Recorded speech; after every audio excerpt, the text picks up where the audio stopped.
Hello and welcome to this new video. Today we are going to talk about the Linux kernel 6.13, preemption, bans, and guitar pedals. Coming up!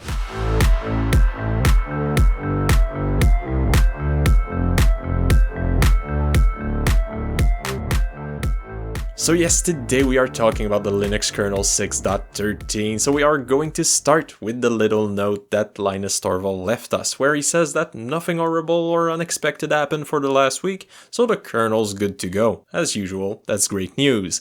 Now, to try to elucidate the last part of the title, yes, when we're talking about guitar pedals, we're talking about little kits that Linus Torvald decided to solder in the holidays and donate to some lucky kernel dev. So, good job guys, you've got a free guitar pedal. Let's get to the features. So let's start by talking about preemption. So last release we've talked about the real-time kernel, which is called PREEMPT, but this release we have a new preemption mode called PREEMPT Lazy. Now in my opinion, lazy preemption is actually a bigger news than the real-time kernel, because the real-time kernel, most of you won't ever use it, while the lazy preemption, most people listening today will use it. So listen up, because we will go deep into how preemption work in order to understand why we need lazy preemption. Now, just before we go there, I just want to say that I'm going to destroy some words in this video, and I'm going to use the scheduler word, which is like a slur, it turns out, when you don't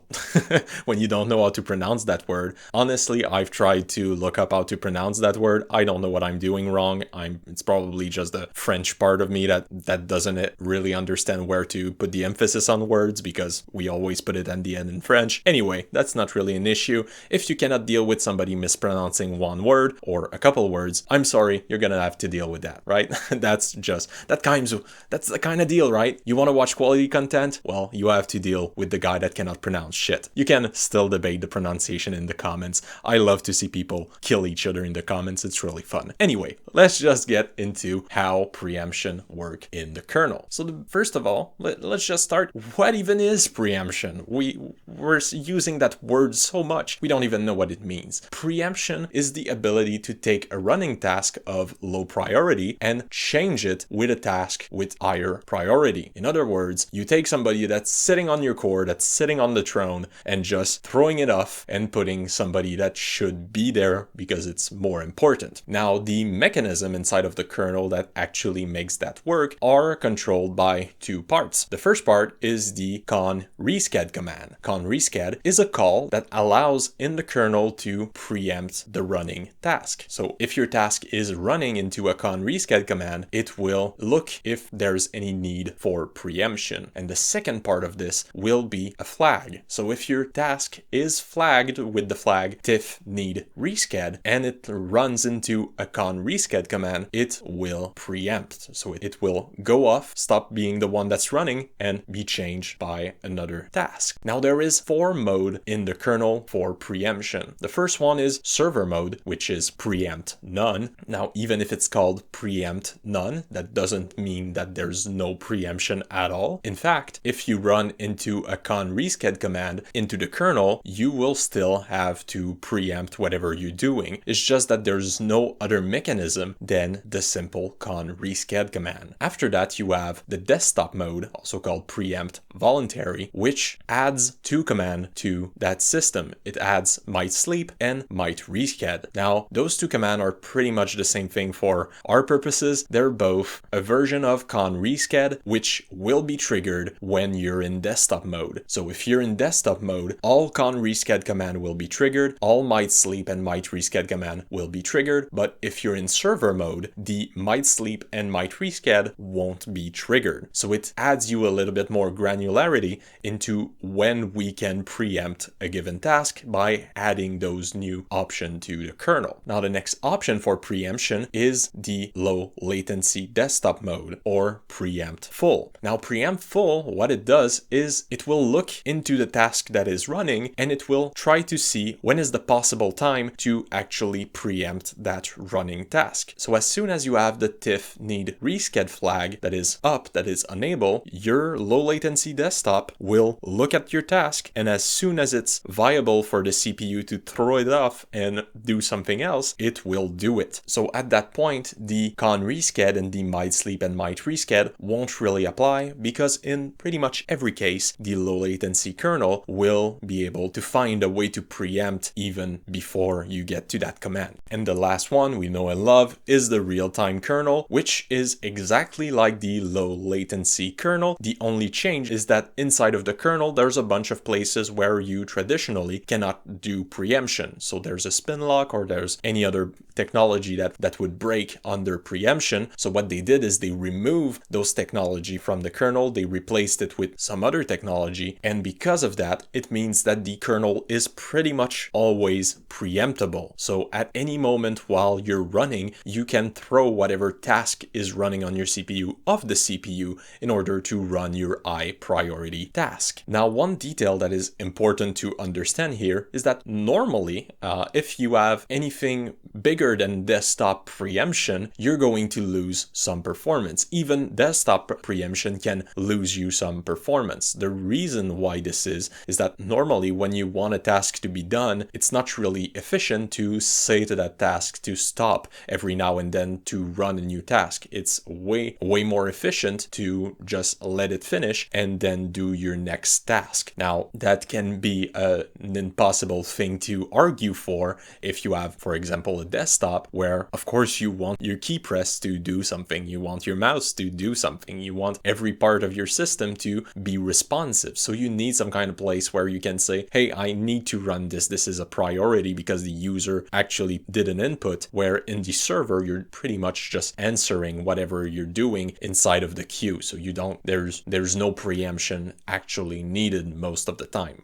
Now, I've talked only about 4 modes, and today we have a new mode, which is preempt lazy. Now, let's just look back at what we've talked about. We have 2 modes, which are wholly reliant on con resched in order to be able to preempt. So what that means is that any devs inside of the kernel need to understand preemption in order to put those commands throughout their code. Because if they don't, well, both server mode and desktop mode won't be able to preempt at all, and it may have an adverse effect to performance. Now, the way that we fix that is to make another mode that's a little bit like preempt full, like the low latency mode, but a little bit weaker. So what we need is a new flag called tiff need resched lazy that will be kind of a weak version of tiff need resched. And what it will do is, in some occasion, it will be able to preempt, but not all. So in the low latency kernel, what we're looking at, the next possible time that we can preempt, that's when we're going at it. Now, in the lazy mode, what we're targeting is some places where it can be reasonable for us to preempt that kernel. So you can actually look at whatever you're running, and sometimes you return from some command or you do some kind of call, and you know that those calls are technically calls that you can preempt through and you won't really have an issue. So it's by looking at whatever the task is doing that we're going to actually preempt. So that removes the need for that con resched command, because we're now looking at whatever the task is doing instead of looking at whatever is in the code. Now, this feature is in its infancy. For now, it will act like preempt voluntary, like desktop mode in most cases, because it will still follow the con resched, the might sleep, and the might resched pathways. But in the future, the goal is to completely remove all the con resched from the kernel, thus removing both server and desktop mode for preemption. So in that way, what it will do is it will make sure that no devs have to even care what preemption is. They only have to care if, of course, preempting throughout their code would do some harm to their code, but that's a minority. So in the near future, they're removing all the con resched, the might sleep, and the might resched in order to use preempt lazy, which by tweaking when in a task you can preempt will be able to do pretty much the same job. So with that, you now understand preemption. So let's go to the next feature, which is multi-grain timestamps. Now let's just look at what we're talking about. First of all, when we're talking about timestamp here, we're talking about the inode timestamp. Now there's 3 of those inode timestamp that exist. There's C time, M time, and A time. C time being change time, which only applies to the metadata of the inode. So pretty much the inode itself, if it's change, it will update C time. And after that, there's M time, which looks at the content of the file. So if the content of the file is changed, M time will be updated. And after that, there's A time, which is access time, which will be updated once you read the content of the file. Now, we're not going to talk about A time at all because a lot of people hate it. That's why you have the mount option no A time or real time that's often enabled under your file system. So let's just forget that A time even exists. Now, there's been a push to have more precision inside of our timestamp. The big reason is that there's some file system or some system that actually needs that precision. One big example of this is NFS. NFS actually uses the timestamp in order to know if it needs to update whatever data you have inside of your cache. So remember, NFS is the network file system. So its goal is to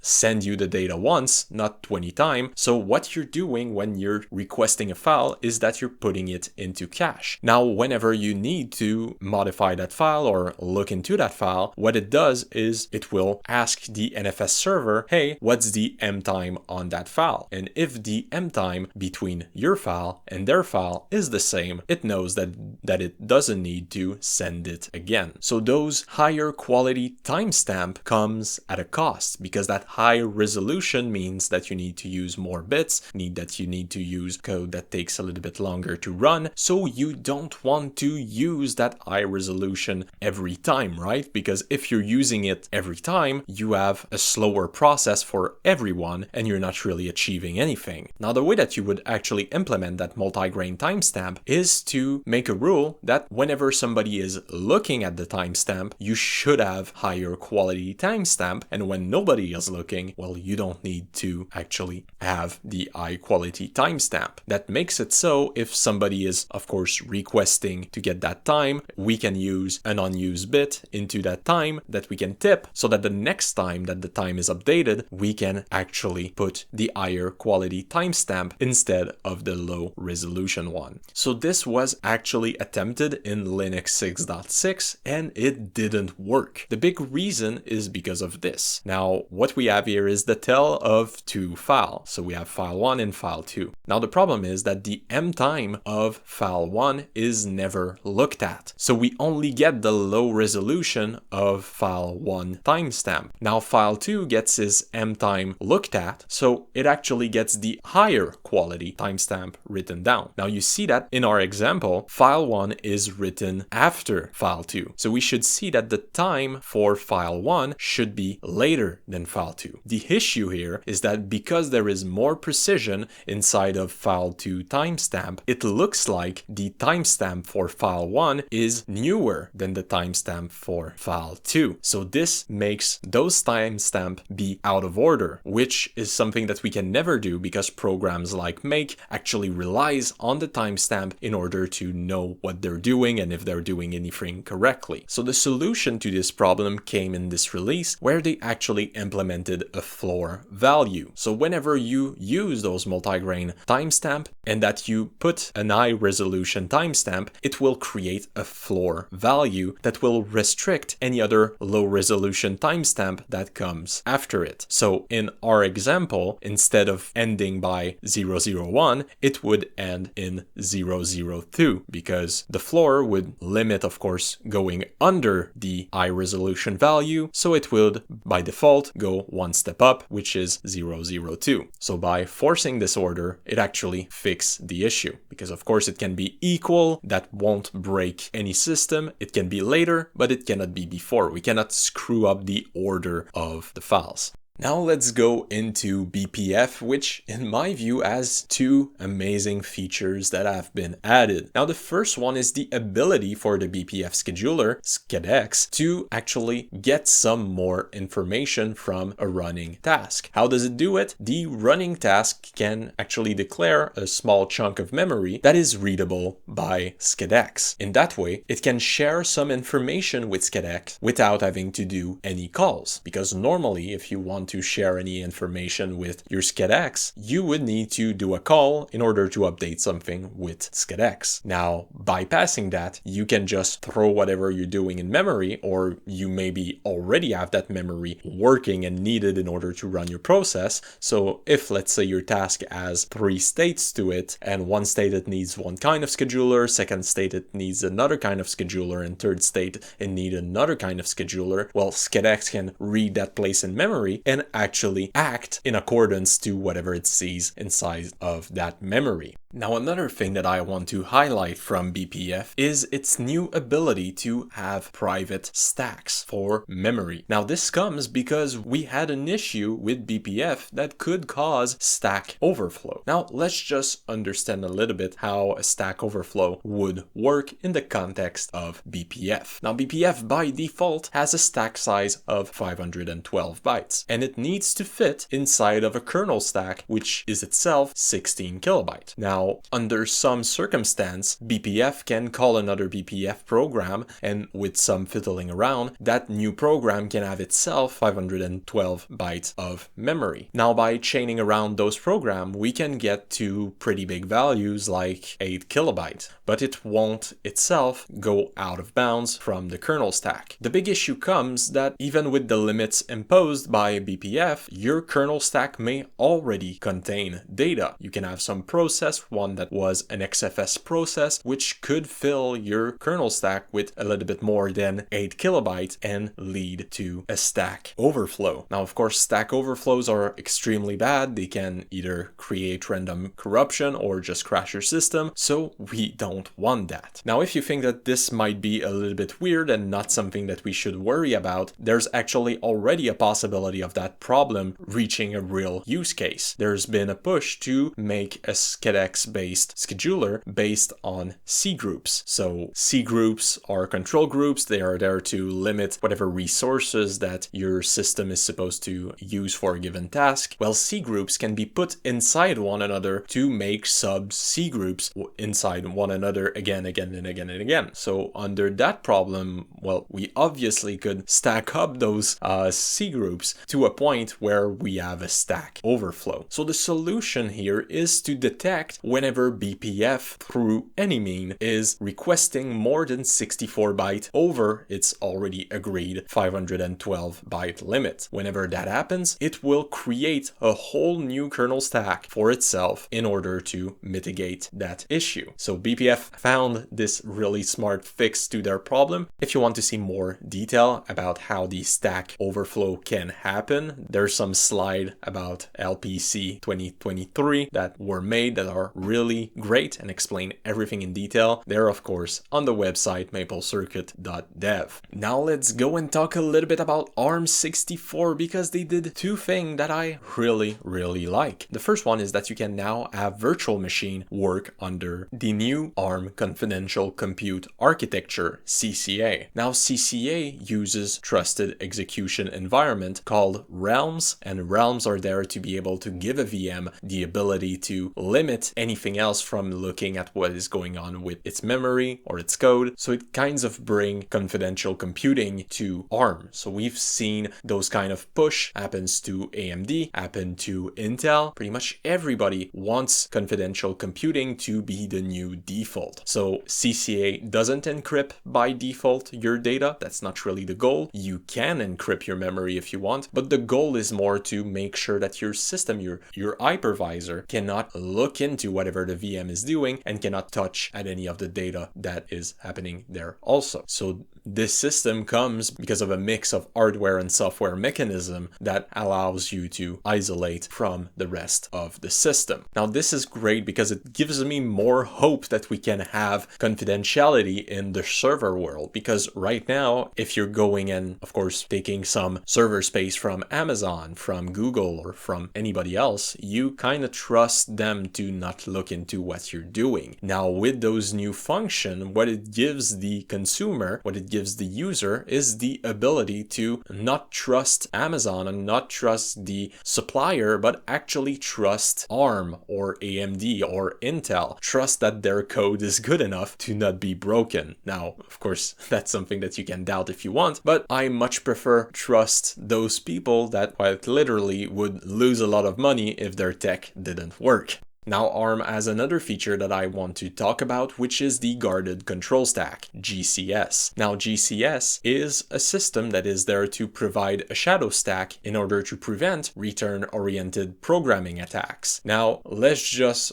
roll back a little bit and try to understand everything that we've said. Now before I go on and explain those exploits, I need to explain to you that I'm by far shaky in my understanding of how those exploits actually work. So what I'm doing here is giving you a broad, simplified overview, and if you want to know more, go read the literature, because to be honest, people running those exploits are either magician or they're God, okay? They've reached another level of being. So let's just go and try to understand what those are. So before we understand return-oriented programming attacks, let's just understand its older brother, which is stack smashing. Now, stack mashing, also called stack buffer overflow, is a technique that would try to take advantage of a given stack inside of a program. If your stack would not be protected, the goal was to quite literally just add information and make the stack overflow with your own code. So you would put your own instruction up top of your flag and then do the executable equivalent of saying return, and it would do whatever you want because it would run that code. Now stack smashing is not really a problem anymore because we have a lot of ways to actually block this attack. One of the most common one is to actually tell that some part of the memory is executable while other part of the memory isn't. So even if you were to fill that stack with all of your code, it couldn't actually execute, thus it would do absolutely nothing. Now after that fix was implemented in most programs, people tried to find a way to actually achieve a little bit of the same thing while bypassing whatever protection was put in place against stack smashing. The solution to that was return-oriented programming. Now the way that it works, like I said, I don't have the complete understanding of it, but somehow by giving some special data to the system, you would be able to break an instruction. So let's say that you have an instruction and that instruction is there to tell you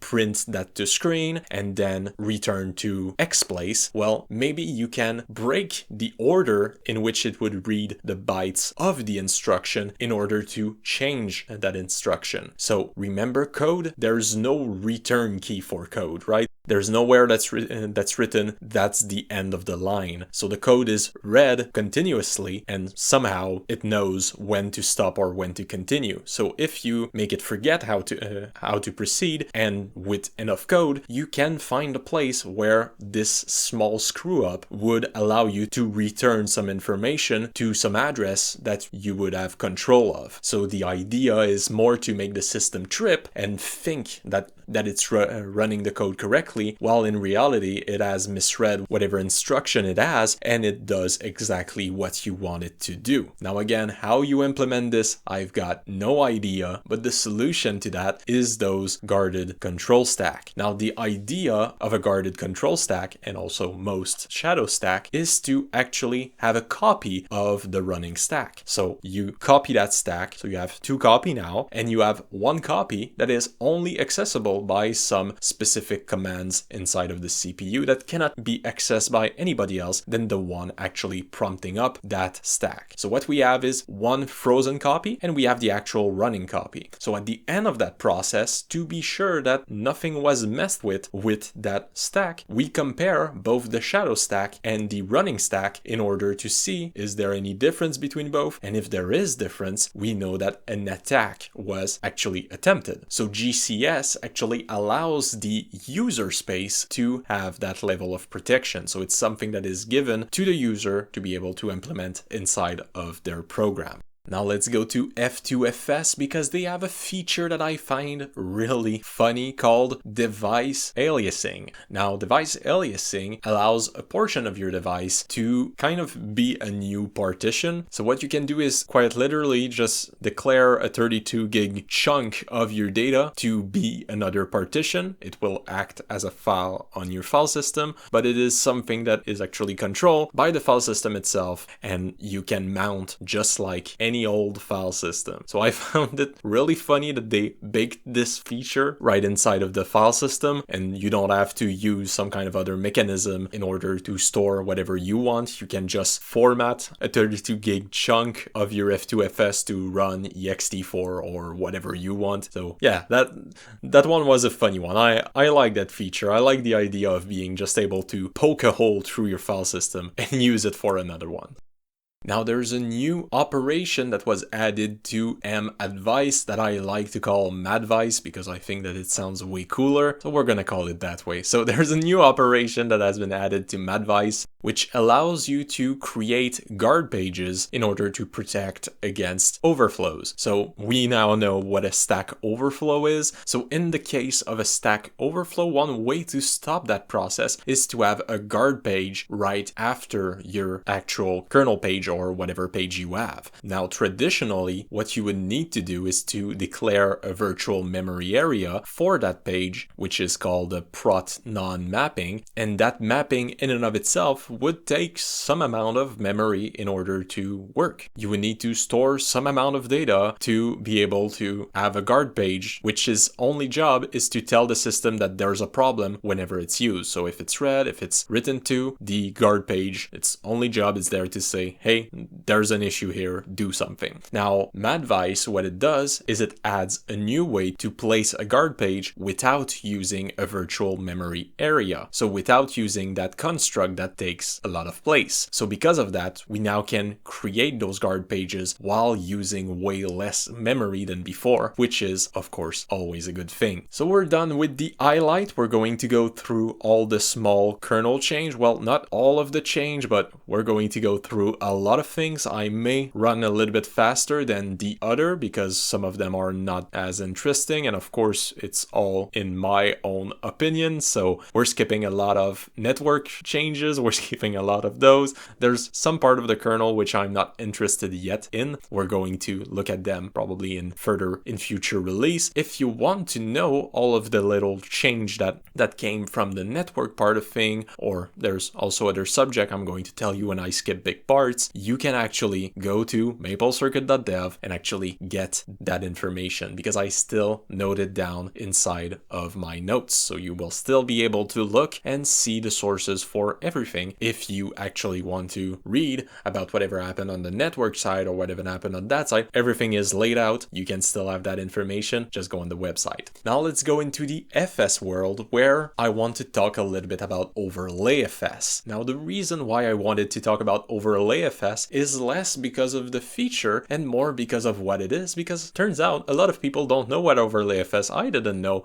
about overlay FS. I've heard of it, but I didn't know what it does, and it's kind of fun. So overlay FS is a type of union file system. The goal of union file system is to take two file systems and fuse them together. So normally you would have one read-only file system and one read and write file system. That can happen. One good example would be in CD or in live CDs or live DVDs, where you would want to store whatever information is happening on a given file system. So your live CD, live DVD, of course you cannot write data on that DVD once a DVD is written, it cannot be written again. So overlay FS will have two types of file system. It will have the upper FS, which is the read and write file system, and the lower FS, which is the read only. So with that example, we can think about it as if we're looking over our file system. We first see whatever information is in our upper file system, and if there is no information about a given file, well, then we go see into the lower file system where we will read that information. So if we update a given file, we will see that upper version only. So now the change that happened in this release is the ability to assemble an overlay FS stack using a file descriptor instead of a path name. So it's a new feature, but I really just wanted to talk a little bit about overlay FS because it's really smart, right? Having two file systems, one read only, one read and write, and being able to use both of them, I like that feature. So now you know. ext4 and XFS has had a big change for them because they now have access to atomic write operation. So we've talked about atomic writes in 6.11 with SCSI and NVMe storage. So those two type of storage now have atomic writes as of 6.11, and now ext and XFS are now compatible, and even some part of MD, so the RAID subsystem, has some compatibility to it. So more and more part of the kernel support atomic write. Now let's just talk a little bit about atomic write. Atomic write is the idea that you won't get cut off in the middle of a write. So normally when you pass on some data to the file system will write it whenever it wants. It doesn't care about what you're trying to do. It just cares about storing it in an optimal fashion in a way that works for the file system. Now atomic writes, what they say is, I want to write this chunk of data and not be cut off. It's really important that at the end of your write, that chunk of data is written from start to finish. Now, the most common use case for that procedure is a database. Database will often have some chunk of memory that they want you to write in an atomic write fashion. So for example, I know that 16 kilobyte is kind of the standard for most database where they want you to do an atomic write. Now that was not possible before, and it now is possible if you have SCSI or NVMe and ext4 or XFS file system. You can now write in an atomic write fashion. So of course there's probably some database devs that are dancing in the corner, being really happy about that one, because having that atomic write support allows them to optimize further their system and have a better control on the data that is going on the drive and when. So now let's talk a little bit about BTRFS, where there's two changes that I want to talk about. The first one is a new IOCTL command. That one won't say it all. We'll call it sync. It allows you to do the BTRFS subvolume sync command, which works without privilege. So it allows you to wait for the deletion of a subvolume. So you will now be able to wait for that subvolumes to be completely deleted so that you can afterward do some kind of command to know how much storage you have on your BTRFS file system. The other feature that was added to BTRFS is the ability to perform encoded read. And when I'm talking encoded, I'm talking about compressed extents. Now, that's kind of weird to me. I don't know why somebody would want to read an extent that is compressed, but now you can read the raw extent compressed using IO uring. So I guess that's useful to some people. Now, let's go and talk about VFS, where we have some new systemctl knob that we can twist and turn in order to have the behavior that we want. So there's been a push to add more configuration throughout the kernel in order to fine-tune pretty much everything about the kernel. And this one is fs.dentry negative. Now, dentry is the short version of directory entry, so the name and the place of a given inode, which would lead to a given file, and dentry negative controls how fast a deleted dentry would be removed from VFS. So VFS keeps a cache of all the dentry that was used lately. So the default behavior for a dentry is that it's not automatically deleted once a file is deleted. So with that knob, we can actually tell the system, hey, just purge them as soon as possible, or hey, I want you to keep them as long as possible. So there's been some tests. Some people have better performance with one one or the other. So there's an actual use case for that knob. So that might lead to some optimization for some. Now, a place where it will lead to optimization for everybody is again to 3 to 5% improvement on highly threaded workload with some rewriting of the deep reference counting code within VFS. So there's a part of code that was rewrote for VFS and now yields us an actual pretty good gain in highly threaded workload. Now, this also means that it won't be noticeable for most people, but it is still better performance.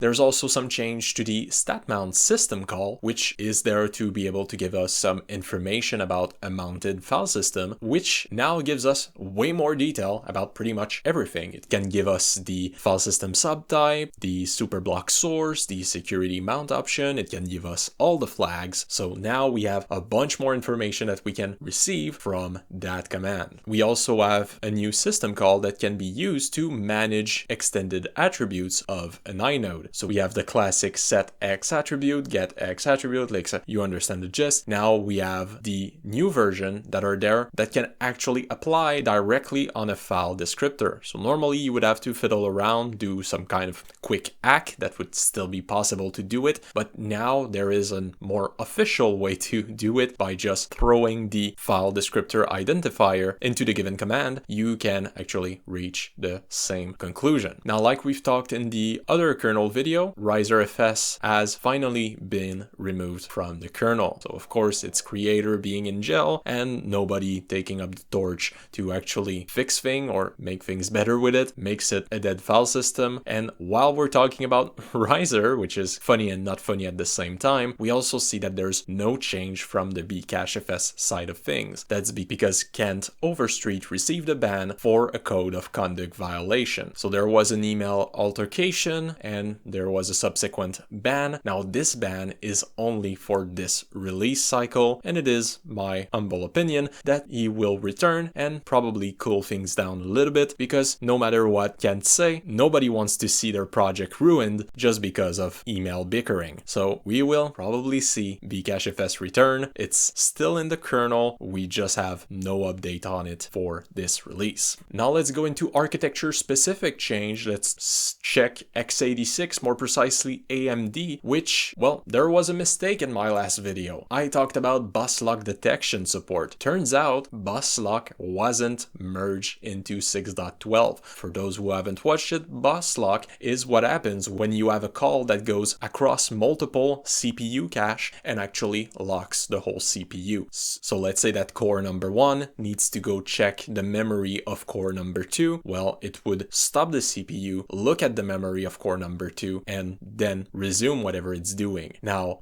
that creates a bus lock. Sometimes a bus lock is a good thing because it's a needed thing, but it still stops the CPU, so we need to know about it, and we need to be able to stop them if it becomes too much, or if it's not something that we are expecting to see within the code that we're running. So now there is what they call a bus lock trap, which is just the same thing as the bus lock detection that Intel added back in 5.13 in 2021. So we now have the same feature going on for AMD. Talking about AMD, we have 3D Vcache optimizer driver, which enhance, of course, performance and allow you to tweak the 3D Vcache inside of your CPU. We also have the fix for the microcodes that would slow down your boot time, that could slow it down by seconds, minute, or a lot of minutes. So of course they wanted to fix it. This bug applies to Zen 1 and Zen 2 CPUs, so it's now fixed and microcode updates will now go on faster as they should. Now going into all x86 CPU, we have a significant boost in the CRC32C in the CRC32C code. So we have a throughput optimization. I've seen that there's some part of the code that has been reduced 91%. So of course we want to see those systems to work as fast as possible. Now let's talk about the S390 architecture, which now supports resizing the memory of virtual machine while the virtual machine is running using virtio-mem. So that's a kind feature to have, right? And we also have RISC-V that now supports 3, not 1, 3 new instruction. I'm not reading that. That's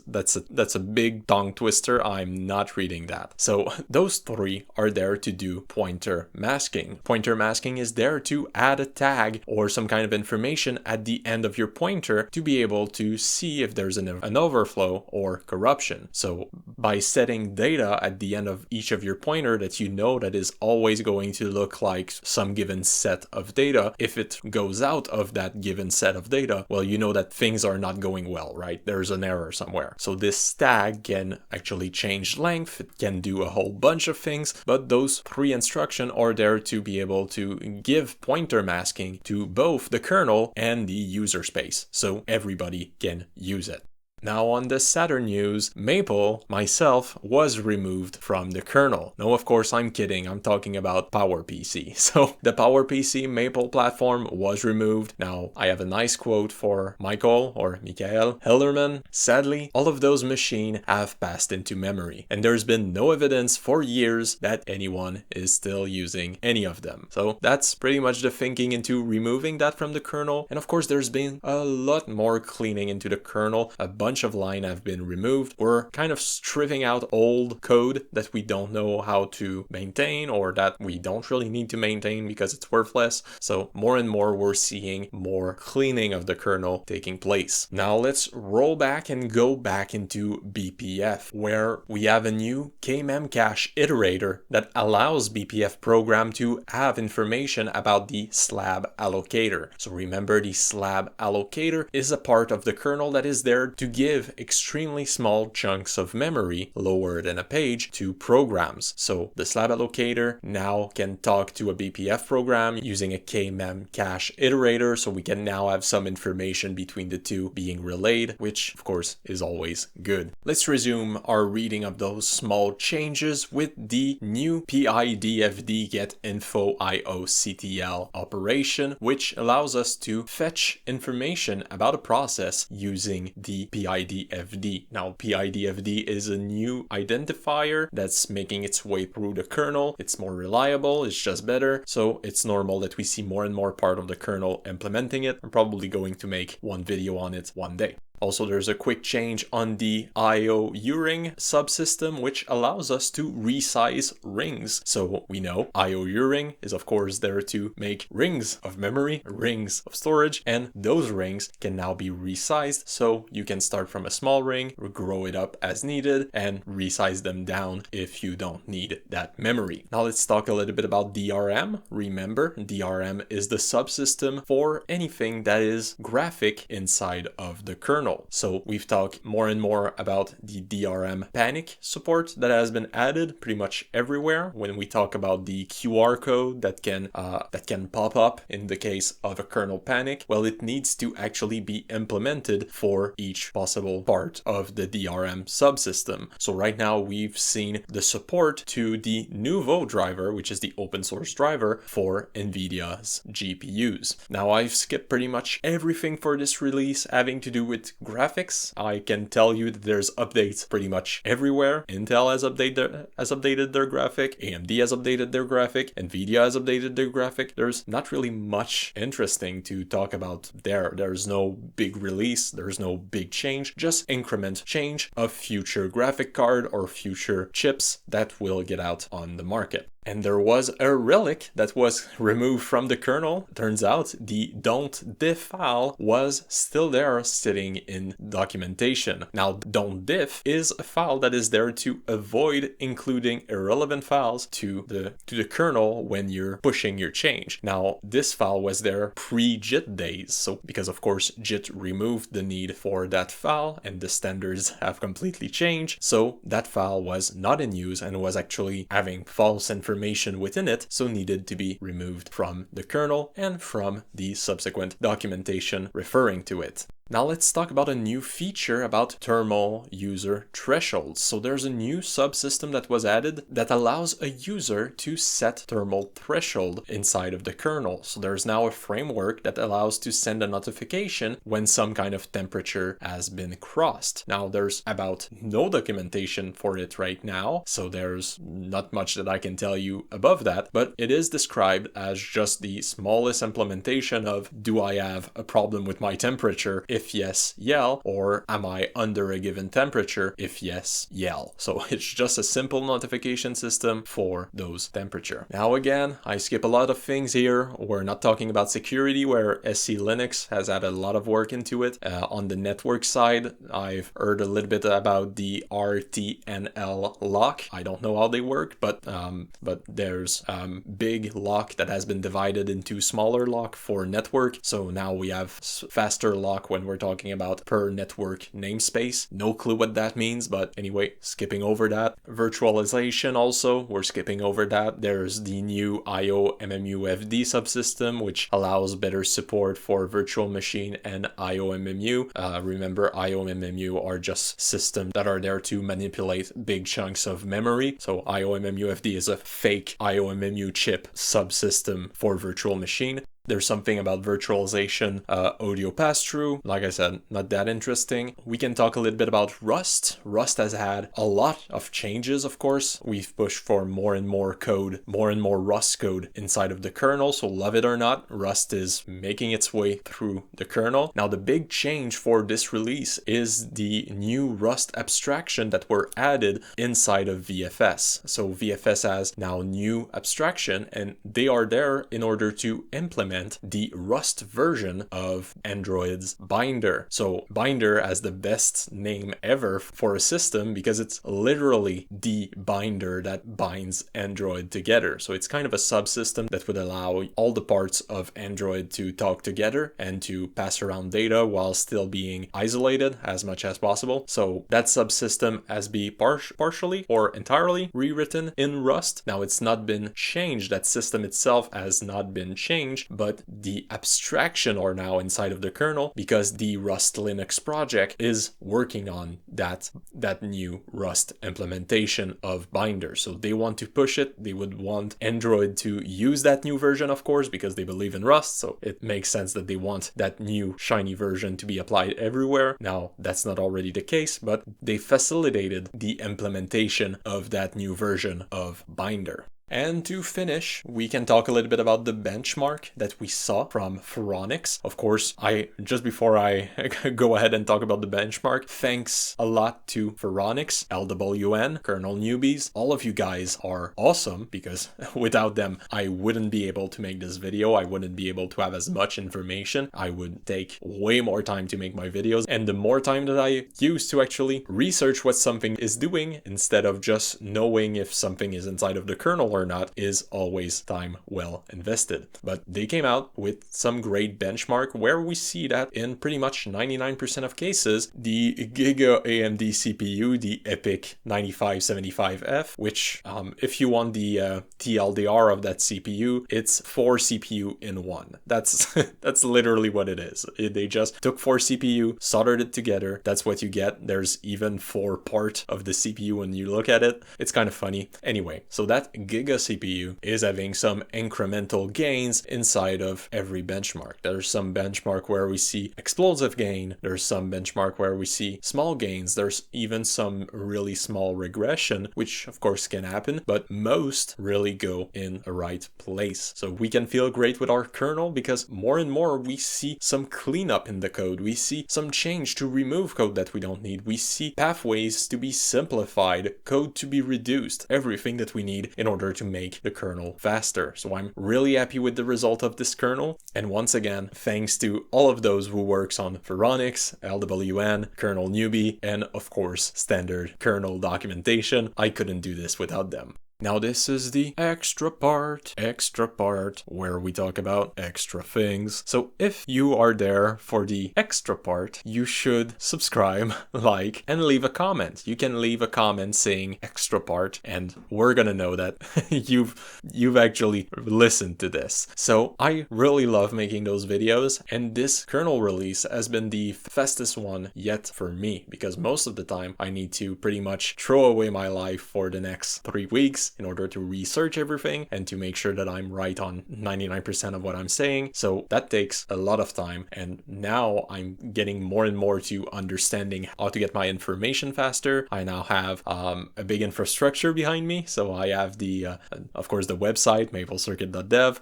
You can actually see the general function and each of the file system that I've documented. All of that information make things so much easier to actually look at, because I don't have to research at 15 place. I know, hey, I've already watched this. I already know what this system is, so I can have my own summary, which of course, because it's my own, I understand whatever I'm doing. I can understand and remember everything that I've searched before that way without wasting a bunch of time. So I'm now focusing in a lot more on the substance of what I'm reading, because normally I'm just trying to know what sounds good and what sounds like a fun thing to talk about. But as you've seen in the start of this video, we've explained PREEMPT in great detail. We went into some of the problems of BPF. We've went into what is happening with ARM. All of those changes, I can have now some time to actually read whatever is going on in the subsystem and not just try to understand the abstract and run away from it. So I'm really happy with that release, and I hope you are as well. Of course, if you have some idea or if there's something that you want to change, leave it in the comments. I'm open to anything. I want my videos to be able to be reachable to anybody, so that anybody can start to understand Linux a little bit deeper than the surface level, because the big issue that I see is that there is no easy way to start understanding this, all the subsystem and all the parts of your system, without going in what I would call the full pain mode, because you have to go read some documentation that doesn't really care about you understanding whatever happens, just cares in that some devs that already know how it works know a little bit more about that subsystem. So I think that in that way I'm helping the general understanding of the kernel, and people have a starting point to know, hey, maybe I want to read a little bit more about this, or maybe I want to go make some code about this or that. So I think we're doing a great job here, not stopping. You're gonna have a new video next week. I'm yapping, guys. I'm unstoppable. So love you all. Keep being great. Keep sharing. Keep commenting. I like all of that. Of course, go see the website, and if there's any way that I can make it better, give me all your suggestion. All I want is to make the content better so that more people can come and we can all have fun together. So that's all. Take care.